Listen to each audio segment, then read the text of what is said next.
We are back. We are still here. 1 week later, welcome to episode number 14 of Rookie's Roundup. We are here at exactly 9 p.m. I'm Jake Leiker, your host, aka Rookie, recording to you live from Los Angeles. Now is the part where I beg you guys to like my Facebook page, although evidently none of you have. We're still stuck at 8. The Cardinals have won more World Series than we have likes on our Facebook page. Let's change that. Our Facebook page is Rookies Roundup. It's really simple, and during the commercials is when you guys are going to go and like that page, because if you don't, I'm going to be really disappointed, and I've been disappointed too much by my sports teams this week already. Dodgers lost 9-0. I can't even talk about that, but I have to. The Bruins lost to the Cardinal. I mean, it's really painful when you lose to that kind of mascot. I mean, my sister could make a replica of that mascot. It is sad that somebody decided to turn a hoop skirt upside down and put some paper collage on it, stick some lips on it, and boom, that's our mascot. But anyway, trying to get back on track. If you want to call in, that would be really cool. This is our 14th episode. It's about time we get a caller. If you want to call in, it's 310-922-9536. That's 310-922-9536. Or leave a comment in the comment box, and I promise you I will answer.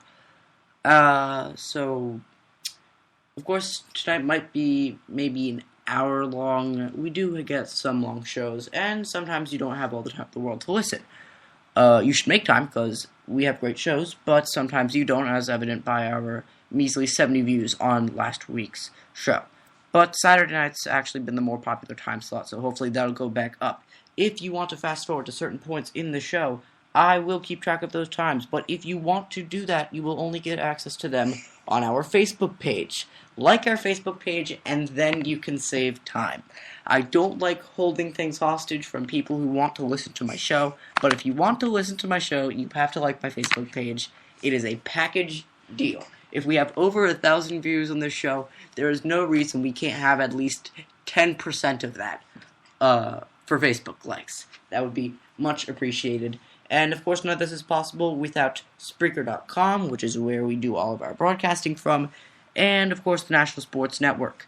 National Sports, you can check them out on Facebook at National Sports Network. And while you're at it, when you check them out on Facebook, check us out on Facebook. Please, I'm begging you. If you can't tell, I'm getting desperate right now, and we need to change that so I can stop bugging you guys and make fast-forward points available for all. For Twitter, it's at all caps National Sports 1. And for Instagram, it's National_Sports. I have some topics tonight that I'm pretty passionate about. It's going to be an exciting show. There's going to be a lot of yelling. We've got everything from college football to pro football to basketball to baseball, although not so happy with how baseball's been going down. Congrats to the Boston Red Sox, who are on their way to a World Series after hitting another Grand Slam in the clutch. If only the Dodgers could do that. But then again, we would still have 5 runs to go. Thanks, Kershaw. You let us down. But it's okay. So, before I start getting off track and go on a rant about the Dodgers' pathetic performance, I will do that later in the show. You won't want to miss it. Also, Grambling State, for some reason, we actually care about them now, and for all the wrong reasons.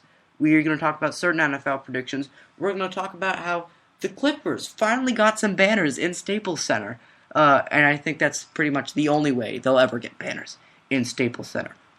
Should the Colts have released Peyton Manning? And what did the NCAA do this time? They don't like chicken quesadillas, and evidently they also don't like birthday parties. Find out what it all means after this 15-second commercial break, during which you will go on Facebook and like our Facebook page. It's Rookies Roundup. You should know the name of the show if you're listening to it. It's not that hard. Just a couple clicks. Please. Please. I'm asking nicely. Alright, commercial break starts now, and then we will invite our guest onto the show and get cracking. Rookies Roundup, episode 14. We will be right back. Your presentation of National Sports is brought to you by Spreaker.com. Broadcast and listen to news, radio, and music with one low monthly rate. Your show will be right back after this word from your local stations. We are your local station. We don't want to play music because we have a lot to talk about. So hopefully you're not too disappointed, but you are listening to a sports talk radio show. You should expect to hear us talking about sports. But, if you're here by mistake, don't leave. We like everybody who comes here. Seriously. Views are great in any way, shape, or form. And to help us get some more views and keep things interesting on the show, we have somebody who's become a Rookies Roundup veteran, if you will. It's Noah Tabor all the way from Chicago, and it is 11 o'clock at night there. So clearly he likes this show, or is just trying to be nice. I'm going to assume the first one, because I am that full of self-confidence. It's probably both. How about Noah answers that right now? Noah, welcome to the show. I'm going to defer from answering that question. But I just found out I've only liked your page through the Blake and Noah page. So I just liked your page, so you just got one more like. And to everybody out there, definitely like his page. He's currently trailing my page by a lot. So, help him get back up to that 50 mark, get up there, pass everybody else's page, which I'm pretty sure he's already done. Because most of the other national sports pages are not doing so great. But definitely, I'm a veteran. 3 out of the past 4. Doing pretty good. That's 75%, and that's pretty good. That's better than Taj Boyd's completion percentage tonight. Oh, and that gives us a lot to talk about. Actually, I go Excel sheet crazy on Rookies Roundup. That's how I keep track of all my views. I do some weird stats. That's how I know, actually, that Saturday night is the most popular slot. If there was such a thing as radio sabermetrics, we have done it here at Rookies Roundup. Well, I do have, on my page, I did post we're the most popular Sunday show, so it's kind of hard to compete with us. You went on with us. It was you, the East Coast show, the Coast to Coast show, and us, and we were the only ones to hit 100. But you're the best Saturday show. You do seem to do well on Saturdays. You get 100 views consistently on Saturdays. Sure, let's go with consistently. At least you don't make Noah a liar. To not make him a liar, listen. It's kind of pointless, because if you're listening at this point, you've already done everything you can. But you stay and you tell other people that it's a great show, because tell everybody, whether they want to hear it or not, because exactly. Yell it in their ears as loud as you possibly can. Seriously, you know what? Here's what you do: you pull up a Miley Cyrus song on your phone. You threaten to play Miley Cyrus or listen to the radio show, and people will listen. Wow, we're really selling ourselves short here. Rookies Roundup, we're better than Miley Cyrus. Yeah. We promise you we are a twerk-free radio station. And so, on that cheery note, we get to get off track, but you get to join us on this wild ride and hopefully laugh and not think we're insane. Or do, as long as you laugh. That's what's important. Not at us, but with us. Okay, we gotta get started now. NFL, it's my favorite sport. Maybe because it's the only one in which I have somewhat accurate predictions. Well, again, selling myself short. No, kidding. I'm good with all sports, but NFL is my favorite. How can you not love football? We are about to enter Week 7 action in the NFL. We have some interesting games, so there's so much to talk about. So we're just going to make predictions for a select couple of games and talk about it. So Noah, our first game up. How about 2 division leaders? If I told you that in Week 7 the Bengals would be visiting the Lions and it would be a matchup between 2 division leaders, you would probably call me crazy. But here we are. Not on the Bengals one, but I agree with you on the Detroit Lions one. I would have called you crazy. But then again, the Detroit Lions are division leaders with quotation marks around that, because the Packers have played one less game and the Bears are still, in my opinion, better than them. Yeah, so maybe we should double check that, as they like to say, or as they say in Chicago, double check it. But Cincinnati, Detroit, who wins? I'm gonna go with Cincinnati here. I've been a big Cincinnati believer since the beginning, and I like them in this one. I think that Detroit have some good players. Calvin Johnson's gonna be back to full health, and of course you've got the great dancer and Joseph Boria, which just immediately makes you a better team, if not a more entertaining team with his fun dances. But unfortunately, those dances will not happen that much this week. And I'm taking the Bengals in this one. I think that A.J. Green is too much. Giovanni Bernard, that tandem with him and Ben Jarvis Green Ellis, I think they're going to win this game. All right. And, that's the logical thing to say for Cincinnati to win. But Cincinnati is tossed to defy logic. Last 4 weeks, they've played the Packers, the Browns, the Patriots, and the Bills. And I've said this a lot already, but I just can't get it out of my head. They defeat Aaron Rodgers while playing in Cincinnati. Then they lose to Brian Hoyer while playing in Cleveland. They come back home and beat Tom Brady. And then they go on the road, and they have to beat a first-time starter in overtime in Buffalo. Detroit's looking too good. I don't think that... clearly, Cincinnati is going to be a little bit homesick. They need to learn how to play on the road. Detroit's offense is going to punish them. I know I'm going with Detroit on this one. I like what the Lions have done, but more so because I don't like what the Bengals have done on the road. You can't be that inconsistent. It never works unless they're the New York Giants, but again, they're the exception to every rule in the NFL. Moving on. How about Cowboys-Eagles? The NFC East is always a toss-up. What do you think about this one? Possibly one of the least exciting games, as every NFC East game is, unless it's a good team they're playing against, which in that case it'll be a high-scoring affair for that team and a bad game for the other team. Except for the Cowboys-Broncos has been the only exception to the NFC's excitingness this whole year. And just because of that game, I really want to take the Cowboys, but I'm going to go with Nick Foles in here. And once again, all of Philadelphia will rejoice in their so-called savior, the future of their franchise, until they realize, wait, he's not even that good. When they end up playing better teams and they end up struggling. Nick Foles, enjoy your 1 week in the sunshine. I'm taking your team here. I'm taking the Eagles over the Cowboys. I love the fact that you said to enjoy his moment in the sunshine. I have a friend who's an Eagles fan. He's not the biggest fan of Nick Foles. His nickname for him is Sunshine. Nick Sunshiny Foles. And Nick Sunshiny Foles is going to have... Apparently it's not always sunny in Philadelphia. At least that's how it's going to turn out with Dallas. The way the Cowboys played against the Broncos really opened up my eyes. I'm going to go with Dallas. I like what the Cowboys have done. I think that this defense for the Eagles is still really hurting. Yes, they have LaShawn McCoy, but I don't think it's going to be enough. I think Foles is going to struggle. But, it should be interesting, as always.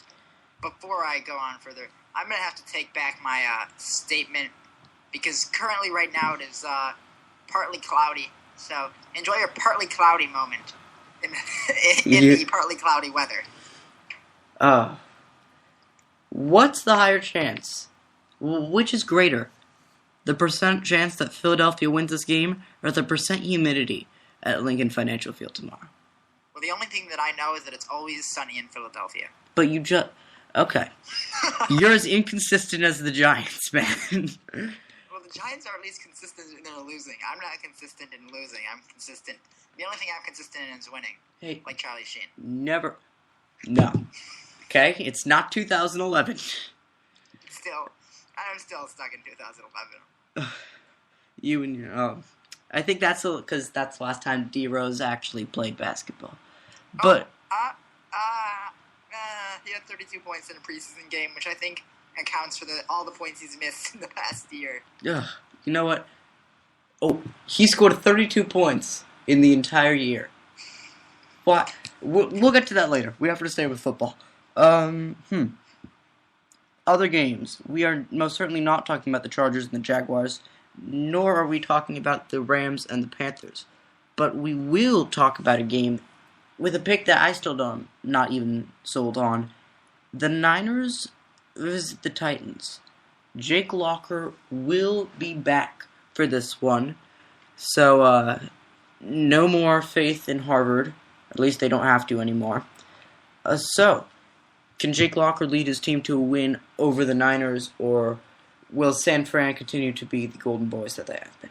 Well, Colin Kaepernick, as I like to call him, I've immediately disposed of him on my fantasy football team after he continues to suck dramatically. His level of suckiness in fantasy football is at an all-time high for a quarterback that's actually supposed to be decent. It's just terrible. Meanwhile, they've looked good at some points, but at some points they've looked bad. They've been a very sporadic team against the Cardinals, there were times where they looked like they were the team that we saw last year, and then at times they looked like a team that would be losing to the Jaguars. But I'm going to go with the 49ers here in a very, very close one. I'm going to go with an overtime victory, probably by a field goal, or maybe if Tennessee is able to hit that field goal by 4 points, of course, because of the touchdown. But San Francisco looks like the team that's going to win right now. But, I mean, this is in Tennessee at LP Field, and I like Tennessee. They're a very sneaky team. And Jake Locker, time to redeem yourself and not make yourself a bust anymore by picking up a big win. I think they would have beaten Seattle if he had been in that game. You know what? I think so, too. I have not made my mind up yet about my picks, and here's going to be the last time I mention my Facebook page. I post my picks, my official picks, every Sunday morning now, so I will be decided on whether or not I picked San Francisco or Tennessee. At this point, San Francisco, but I picked that when I thought Fitzpatrick was going to be starting. Okay, no more talking about the Facebook page, otherwise I'll have a angry mob of a total of 9 people now at my front door. Houston, Kansas City. Now, the only reason we're talking about this, I'm excited for Case Keenum. Played for the Houston Cougars. He was the guy who scored 9 touchdowns against Rice. I mean, it's Rice, but still, this guy dominated throughout his college career, and now he gets a chance in the pros, but he has to start in Kansas City, and they are loud in Kansas City. Evidently, louder than Seattle by 9/10 of a decibel, as Arrowhead Stadium broke the decibel record last week. Kansas City over Houston is probably what you're going to say, but how do you think Case Keenum will do? How do I think Case Keenum will do? Well, I love Case Keenum just because of his college career. Unfortunately for Case, this is the NFL. This isn't Houston playing in a much weaker conference. Yes, your team is still led by the name Houston, and you will still be entering in on a team that is dreadfully bad right now.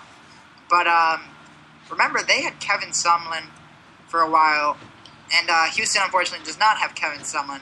Does not have Kevin Sumlin's great attitude. And they're going into Arrowhead Stadium with the decibel record, coming off of their 24-7 win over Oakland, still undefeated. And I'm going to say Case Keenum is going to make it look like he's a really good quarterback for the first 3 quarters, and then in the 4th quarter, he'll realize he's Case Keenum again, and Kansas City sneaks out of there with a win. A future Phillip Rivers in the making. You heard it here first. Yeah, here's the case. Wow, no, I swear that was an accident. I promise you I did not try and make that pun. I'm better than that. My puns are bad, but they're not that bad. But here's the deal for Case Keenum. I think he's talented, but you're not playing against Rice. You're playing against Kansas City. There's a lot of pressure in Houston. The Texans fans need to lighten up. Do you hear about the guy who took a fake body and put a Matt Schaub jersey on it and had it half hanging out the back of his car and drove all around town, making it look like he had Matt Schaub's corpse in his trunk? It is high pressure. Hopefully they'll be able to forgive a loss against Kansas City. Didn't we talk about the waste of money that this is? Burning Matt Schaub's jersey, what a waste of perfectly good jersey that is. At least, cut it up and, sew it into some kind of quilt or something to keep yourself warm in, obviously, those cold Houston nights. Well, quilt. Yes, quilt. That's it. Okay. Article for Rookies Roundup. If we ever become a website, our first article, 20 uses for your Matt Schaub jersey other than wearing it. Quilt is Number 1, a beautiful quilt. It'll make you look great. Number 2, a Wade Phillips style blanket. Oh God! Remember when he was the coach of the Cowboys? That was Pepperidge Farm. Remembers. Number 3, a memento to hang up on your wall for times when Matt Schaub was actually leading your team to the playoffs. Yeah. Enough with Matt Schaub quilts, though. We have to talk about much more serious business. Although, again, this is like USC Notre Dame, but in the pros. This is a prominent rivalry, and yet no one's really going to care as much as they should. Steelers host the Ravens. Pittsburgh has not lost for 2 weeks in a row. A big non-loss after the bye week, and then they beat They beat the Jets, Jets, Jets, in New York, and I think I'm now 0-6 in predicting games that involve the Jets, so thanks for that, Pittsburgh. Steelers or Ravens, who wins? Not that I really care, not that I'll be watching.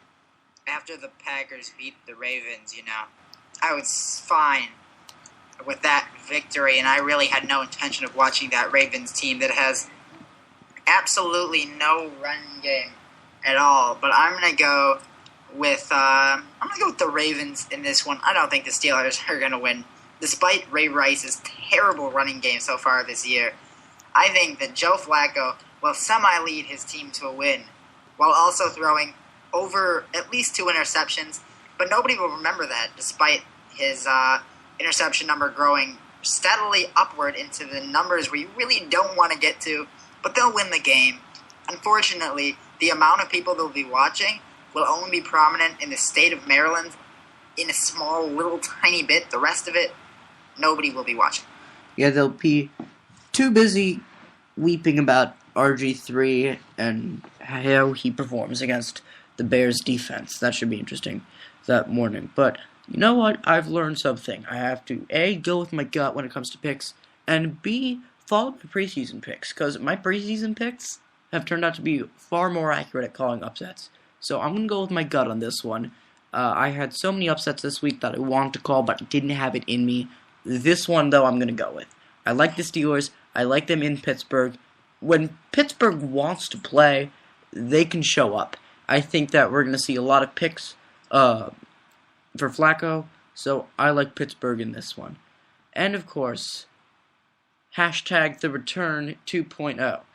Peyton Manning returns to Indianapolis, the house that essentially he built, because the only reason they built a new stadium there was because people started caring about football in Indianapolis after Peyton Manning's legacy there. Sunday Night Football, Andrew Luck and the Colts face Peyton Manning and the Denver Broncos. The Broncos are undefeated. The Colts have shown, however, that they can really surprise certain people. So, Denver or Indy? Well, the Colts, if you had to rank the uncertainty of how certain I am of teams, they would be basically at the bottom of my list, because I'm uncertain on whether or not they're a good team or a bad team, or if they're a mediocre team. You just don't know where they are. You have the game against Oakland, they look like a mediocre team. You have the game against Miami, they look like a bad team. You have the game against San Francisco, they look good. Jacksonville, they look good. Then against Seattle, they look great. And then they play San Diego, and they look bad again. So, I'm really unsure of this team. And because they perform well against every single team, I say that they are going to pull off the upset for the first 3 quarters. And then the Broncos will win the game. Yeah, everybody there thought I was going to say that they are going to pull off the upset. But the fact of the matter is, it's Peyton Manning versus Andrew Luck. I'll repeat that again. It's Peyton Manning in the regular season, I have to say, because obviously he's not a great playoff quarterback. But it's Peyton Manning versus Andrew Luck. If it was Peyton Manning versus Aaron Rodgers, it may sway towards Aaron Rodgers. But this is Peyton Manning, and he is one of the best regular season quarterbacks. They are going to win the game no matter how much Andrew Luck tries, because unfortunately, he has a running back named Trent Richardson who has so much tout and everything behind him, but just can't seem to get anything done. You have Reggie Wayne, and T.Y. Hilton. But on the other side, you have Demaryius Thomas, Eric Decker, Julius Thomas, Wes Welker. That list goes on for a while. I'm going to take Denver in this one. Close, but... Oh, and a shootout. But Denver wins the game nonetheless. I was really scared for a second because I thought you were going to steal my thunder. I'm taking Indy. Because why not at this point? Here's the thing. Again, go with your gut, especially when a team is at home. When the Colts are at home, unless they're playing the Dolphins, I think it's time for Denver to lose. I think that their defense has gotten off with some horrible performances, and I think the Colts are going to make them pay. I think they're going to be angry coming off a loss against the Chargers. They're going to be motivated, and when this team is motivated, we saw it happen last year. A motivated Indianapolis Colts team is dangerous, and they can work magic, especially when they're at home. Final score, Colts 34, Broncos 30. However, you can't hold me to it if the Broncos win. I also rank my picks in terms of confidence every week. This is at the bottom of that list. I wouldn't be surprised if Denver wins, but you know what? I'm taking the Colts. I have to go with my gut. Here's another reason why the Colts can't win. They have Matt Hasselbeck as their backup quarterback. Why would you do that to yourself? Why would you put a guy that old? Brock Osweiler. I like the name, and that immediately makes him a better quarterback. So, Brock Osweiler versus Matt Hasselbeck. I take Brock Osweiler. Ronnie Hillman versus Donald Brown.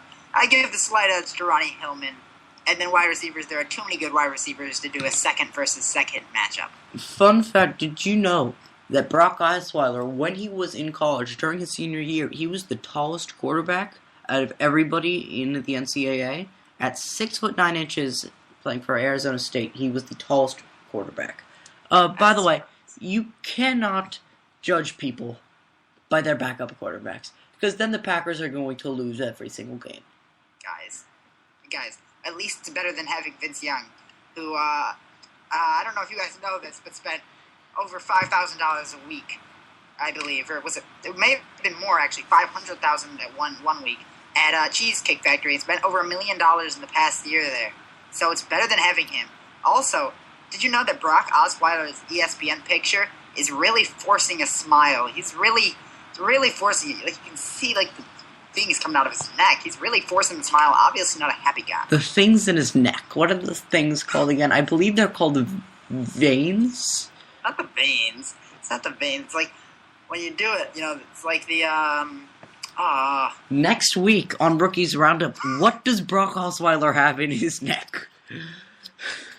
Oh my god. That's a great show. That's a great idea. I think we'll invite Brock Osweiler. if we haven't racked up Facebook Brock, likes what do you yet, have in your neck? if we don't have Facebook likes yet, we're getting them now. Anyway, yeah. We should invite Brock Osweiler to like your page. Tell us, Brock, what is in your neck? I don't think he's even sure. It's a mystery to everyone. Oh boy, there's some doctor out there that has a lot of questions to answer. Yep. Yeah. And moving on from Brock Osweiler's neck, you hear sentences you think you'll never hear in your life on this show. Moving on from Brock Osweiler's neck, let's talk about other stuff. Staying with the Broncos and the Colts. Oh, before we do, anyway, yes, my picks will be on a page on a certain social networking site that I've already mentioned many, many times. And you should like the page so you can see. What is that page called? That page is called the Mark Zuckerberg Amusement Park. Is there a more technical name for it? I believe it's a social media networking webpage.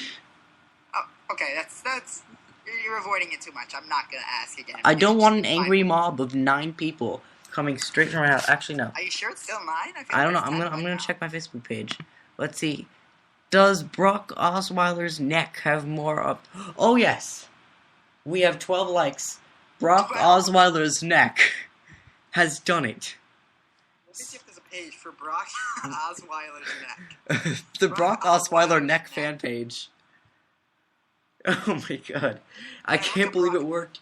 Thank you guys so much. You know what? If you like us being random, I can promise you we will be random. But we have to get a real... No, we're talking about LeBron later. If we're going to talk about toes, we can talk about LeBron, or we can talk about Rex Ryan. There are only 2 choices for toes subjects. Colts. Why did they release Peyton Manning? All of a sudden, it's a big deal now. Again, I feel like, just like Noah, the media is stuck in 2011. But anyway, the better question is, were the Colts smart in releasing Peyton Manning?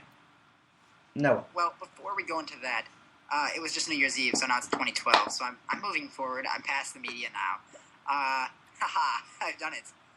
But I think that it was smart to get rid of Peyton Manning if you want to look at the future.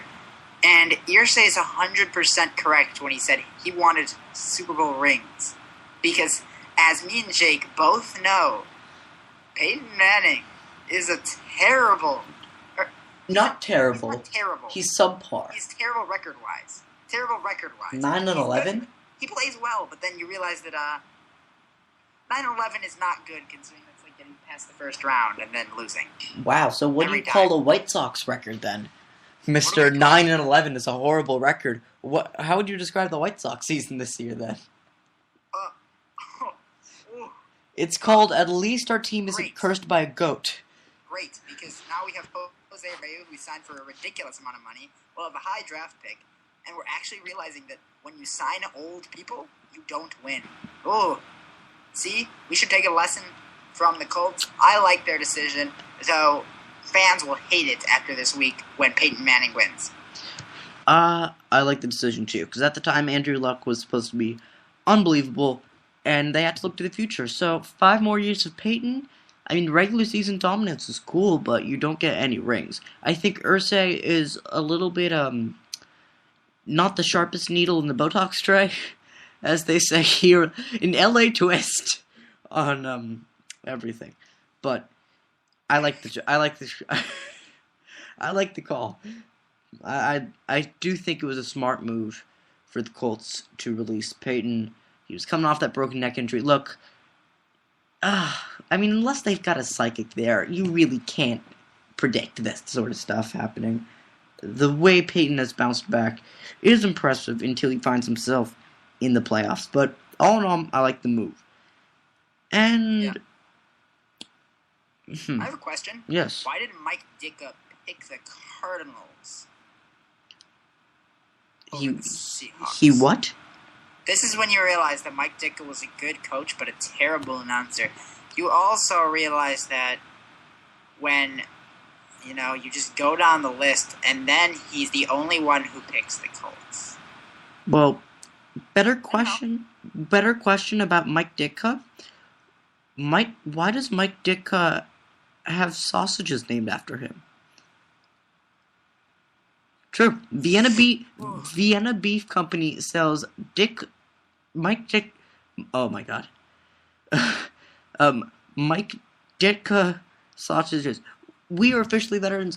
On Rookies Roundup, we have had our first ever Freudian slip, and that is how you get successful in this business.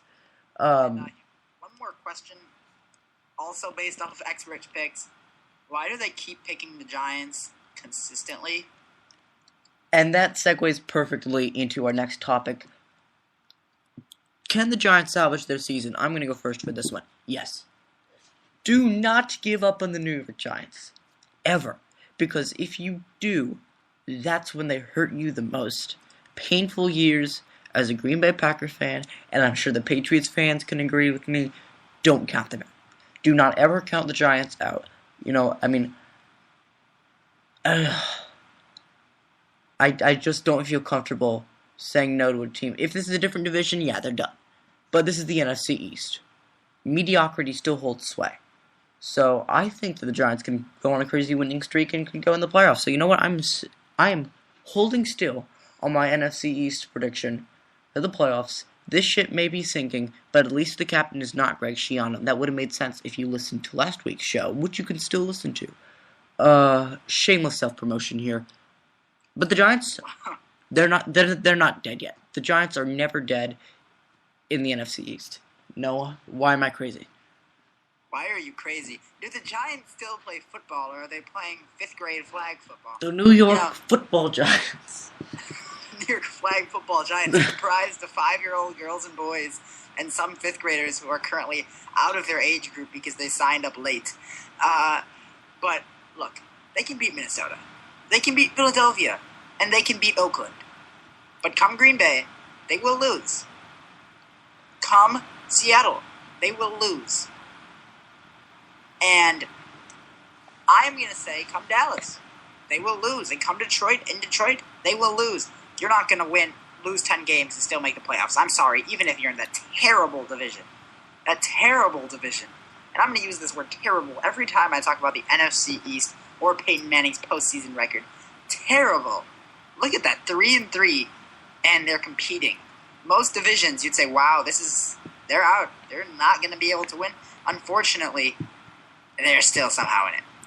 I'm going to pick against the Giants this week because I like Josh Freeman. I think they're still not dead yet after 0-7, and I am not picking them to lose to the Packers on Sunday Night Football at home. No. I have learned my lesson. Maybe when the time comes I'll change my mind, but for now I am holding still. The Giants are over the Packers. But that's many weeks ahead. We are about a half hour into the show. So, Noah, you are the guest, so I'm going to let you choose. Do you want to talk about our last NFL topic about a possible Redskins name change and whether or not you support it, or do you want to move on to baseball? Baseball is too boring to talk about compared to Redskins name changes. All right. Well, I mean, PETA is very creative. So, PETA, you know how they feel about their animals and such, and we support them partly because I am terrified of them. So, PETA decided that, you know what, the name for the Redskins is okay. It's the logo that's an issue. So they suggested that to change it, and this is true, to a potato. Because after the Redskin potatoes. After this show is done, I will post that logo on our Facebook page, social network site page. It's creative, I guess, full of antioxidants and whatnot.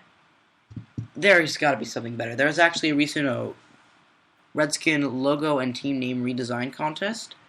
I think it was something like the Washington Warriors that won, and I liked it. It was good. What do you think? Do you think they need to change the name? To change the name. By the way, nutrients in potatoes. It has 27.6% of your daily value of vitamin C, 27% of your vitamin B6, 27% of your potassium, 22% of tryptophan, 19% of manganese, 15% of fiber, 8% of your calories. Yes. Wait, are we talking about potatoes or Brock Osweiler's neck? Brock Osweiler's neck also contains all of those nutrients. We cracked the code. It's manganese, guys. In those things in his neck, he has all of that. But in all seriousness, this is a terrible name. This is symbol. This is the least threatening symbol. If I saw a potato, I would think I'm in a farmer game, not an NFL game. I would completely disregard the team, but it may have positive effects because while the less smart, more brain-damaged NFL players try to eat the potato on the helmet, they will run for touchdowns. Oh, you took it too far. You took it too far. Concussions are a serious problem, and it's probably because people don't get enough manganese. That's why Redskins potatoes are fantastic. God. Wow. You know what? I tried not to get a random. We did. But here we are. So, this is PETA's official statement. Quote, "When you hear the word Redskin, what do you immediately think of? Potatoes, of course. And who could be offended by a harmless Redskin potato? Except maybe for the Yukon Gold Lobby, and if Alaska had a football team, rest assured that we'd be the first to suggest the Yukon Gold Diggers as a franchise name. The Redskin potato would be a noble mascot for a variety of reasons. Potatoes are also Native Americans, having been cultivated in Peru for millennia. A tasty, versatile animal, environmentally friendly, vegan staple, potatoes are now the most popular vegetable in the U.S. They are loaded with nutrients, including iron, potassium, vitamin C, fiber, and even protein, and red potatoes in particular are high in antioxidants," end quote. So, what do you guys think would be an interesting rename for Washington? And if it is a potato, just no. Although I think it'd be interesting to see what red french fries look like. Wow, we're getting way off track here, but it was certainly an interesting discussion. We are going to take another commercial break. While we do that, keep liking up our Facebook page. You know, Brock Osweiler's neck, I think, is the only way. It's the Tim Tebow of this show. It should not be good, and yet the people come anyway. So, we will take our second commercial break, then we'll start talking about baseball. You know what? No. I don't like commercials. We're just going to keep on rolling here. We can't stop at Rookies Roundup. Let's talk about it right now. Can't stop. I'm a great singer. Such a great singer, guys. Rookies Roundup. No longer better than Miley Cyrus. Oh. Oh, God. You know, I hopefully... We still haven't twerked yet, though. Yet. Next week, what's in Brock Osweiler's neck? And does he twerk? Oh my God. Okay. He definitely twerks. No. You want to talk about nightmares? Forget potatoes. Brock Osweiler twerking. Okay, we have to stop because sooner or later we'll start listening. MLB. High hopes for our vast viewership. MLB, there's a bunch of other cool stuff to talk about as well. You know, I want to talk about the Dodgers first. The Dodgers did have quite the turnaround season. I know I'll remember it forever, getting to go to the games. It was actually impressive, the turnout. Do you think the Dodgers have a chance next year, though? Yeah. I do think they still have a chance. I think they'll be a competitive team. But I don't think they'll win. Because they're the Dodgers. And they just specialize in droughts. So... Specialize in droughts? How long has it been since you guys won? 25 years. It's a pretty long time. You know, you live in Chicago. You're one to speak. 2005? Cubs. I'm not a Cubs fan, honestly. Cubs fans, I laugh at them. The world is going to end right when they are about... They're the pitch that's going to win them the World Series. And the world's going to blow up. That's how it's going to work. The ghost of Steve Bartman reincarnates in Wrigley Field. Yeah, the ball just floats upward. Just go out of... It's a bird. It's a plane. No, it's a turtleneck. And although the White Sox are very creative, you know, it's too bad that their players aren't as progressive as their stadium. I'm convinced that the White Sox are a number one team in our hearts because they fight global warming. I think that's the only reason you put giant pinwheels in a baseball stadium. Other than that, do they still have those? Oh yeah, and you know what's even better? We now help Cubans get better lives in the United States by giving them over $10 million a year for a guy who apparently can't hit a breaking ball, can't hit a 90 and above fastball. So what is he going to hit? Well, obviously that scouting report wasn't good, otherwise he wouldn't get paid $10 million. Or Rick Hahn is just an idiot. One of the two. It probably is that Rick Hahn is an idiot. You know, I bet he signed him and said, "Oops, wrong Abreu, Jose, Bobby, same thing. Get your contacts together." How about that? The Chicago White Sox need to ditch the pinwheels and go for contact lenses. That's your next innovation.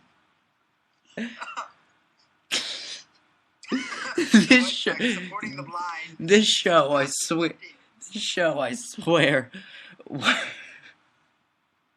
Swinging to the point where it's getting like more ridiculous than like Sports Nation when Marcellus Wiley is the only one hosting. Oh God! Remember when what's her face was with him? What was it? Oh my God! Wait, no, you can't tell me. I can figure it out now. Skinnier Beetle. What was her name? That's the name for it. That's her name. Carissa Thompson? Yeah, her. She tried so hard. you just said that with such like sadness. No, I said it with affection because like I appreciate that effort. I mean, okay, that's like driving a sinking ship and trying to get it to shore. It's like no one's left, and he was stuck with they pay people to go in the crowd. I feel like Marcellus. It's too bad it wasn't just Marcellus and Clarissa, because that could have been like the Sports Nation version of Michael Strahan and Kelly Ripa. Only better because Marcellus Wiley, unfortunately, has forgotten all things related to sports. And when I think I just heard him today, and he said point guard instead of quarterback in one of the jeers, which is pretty bad. He's struggling right now. Can we get some potatoes to the Sports Nation studio? Because clearly, apparently, that's beneficial for older NFL players. Or can we get some of Brock Osweiler's neck? No, we are leaving Brock Osweiler's neck in the dust, but we will take the manganese with it. How do you think his neck feels about that? How does his neck feel? Ugh. Here's the thing, look, I'm making jokes about his neck, and I still have no idea what you're talking about. I have not seen the picture. I'm just really rolling with the punches here. Just feel your neck, like when you, like, strain a smile. And then, like, little ribby things, Yeah, what are these called? Exactly! Don't look it up ever. Let's just keep referring to it as those things on his neck. Oh, my dad's a doctor. He'll be so proud. Okay. Speaking of the Dodgers, Clayton Kershaw was offered a contract in the $300 million range. Keep in mind, the last person to be offered a contract in the $300 million range was Alex Rodriguez, and at that time, that was enough money to purchase the Toronto Blue Jays. The entire That would have been a terrible investment. That would have been a terrible investment. Look where they are right now. Is Kershaw worth the contract? Is Kershaw worth the contract? He's worth a lot of money. Not worth that. Because you never know where a player is going to end up going. So, he's worth that only if you say, we're only giving you this money if you win Cy Youngs from the next couple, forever, until this contract expires, and you never get injured. That's when he'll be worth the money. Okay. I think we just need to take a step back from a sports perspective here and just look at this, the big picture.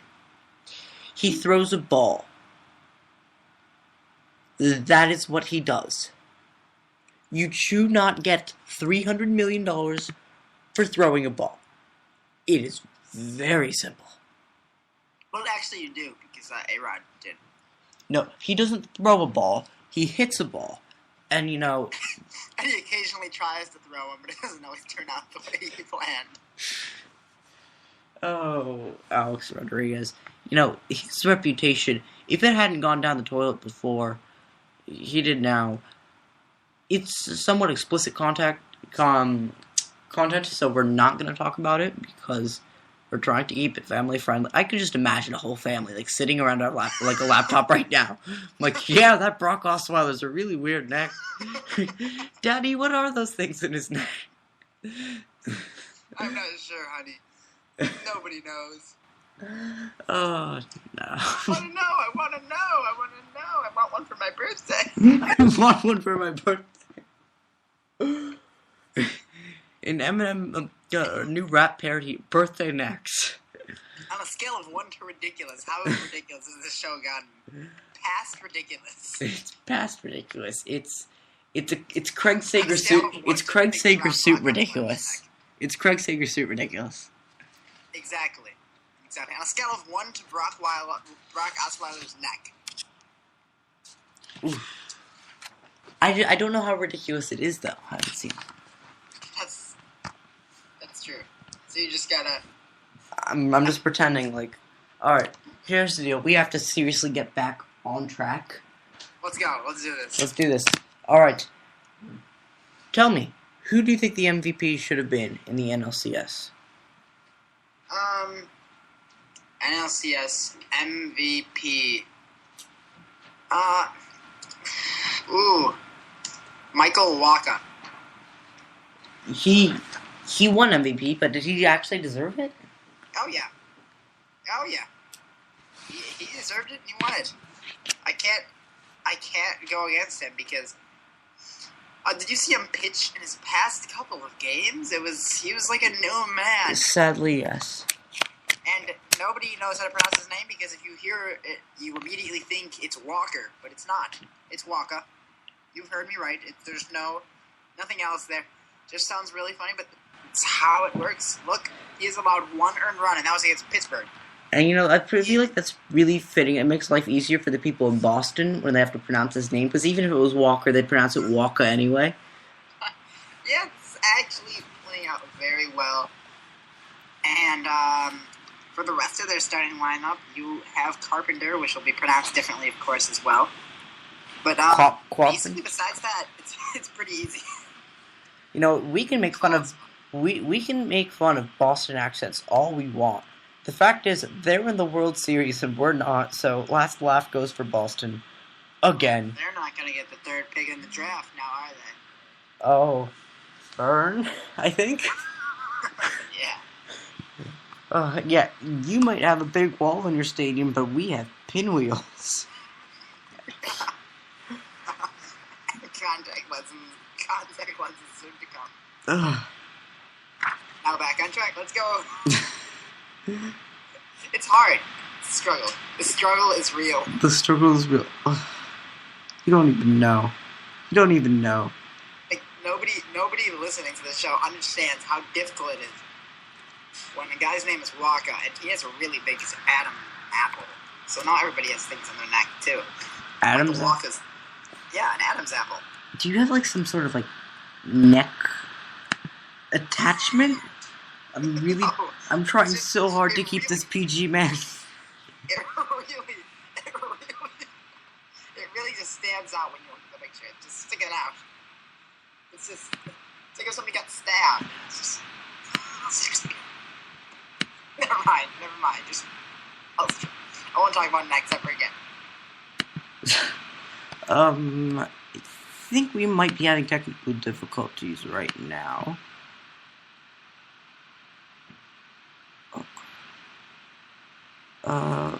Let's just keep talking, pretend that it's